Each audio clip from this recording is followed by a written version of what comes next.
pinaka-importante sa lahat, let him be back and I wish he can be back. Opo, huling dalawang topic na lang po, Mayor.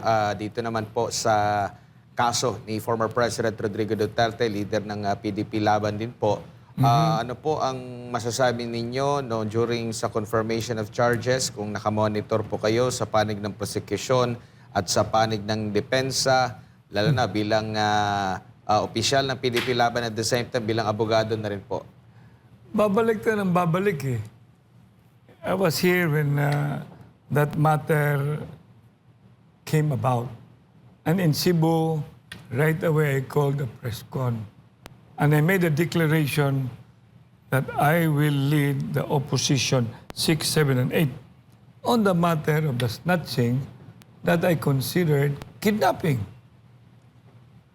And now, we're going into this whole trials or confirmation of charge. Kahit paano, kahit makinig ka sa defense, makinig ka sa prosecution, hindi mawawala sa otak ko, por Diyos, por Santo, ang kasong binigay doon sa ICC, wala namang case pinapile dito sa ating Court of Justice. Number 2, wala namang declaration by our government that there is breakdown of our justice system. Eh, bakit ganun? Bakit inalaw na lang natin na yung former president snatch? Eh, kidnapping yun.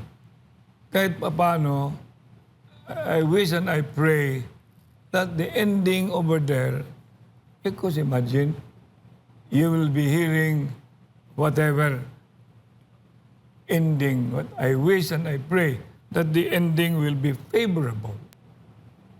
But still, I will maintain, he should be here, and if whoever are being prejudiced, sino yung nasasaktan, kung mayroon allegation, kung mayroon, put it in the proper perspective and make it within the ambit of the rule of law. Kasi narinig ko doon, puro lang years, a long time ago, wala namang direct. Narinig ko rin yung, while he was the president, yung mga, alam mo naman si Presidente, magsasalita yan. Akala mo, iyon ang salita niya. Yung pala, nagjo-joke. Ganon yung si President. Nakita ba ninyo? Ay naghawak siya ng gun at saka pinatay niya. Nakita ba yan mo? Hindi, pag hindi mo nakita yan, di walang direct. Tapos, pag sinasabing, inutusan ko, pagdating ng trial, sabi ko, nagjo-joke lang siya, sabi niya, inutusan. Paano yan? Kaya ang pinaka-importante sa lahat, let him be back, and I wish he can be back, and bring the whole matter in the Court of Justice. And I am 100% how witty President Digong, the mayor, and with all his, you know, how he can be ready to face all of this in the Court of Justice, he will be able to be coming out, and any decision in court will be favorable to him. Will be favorable to him.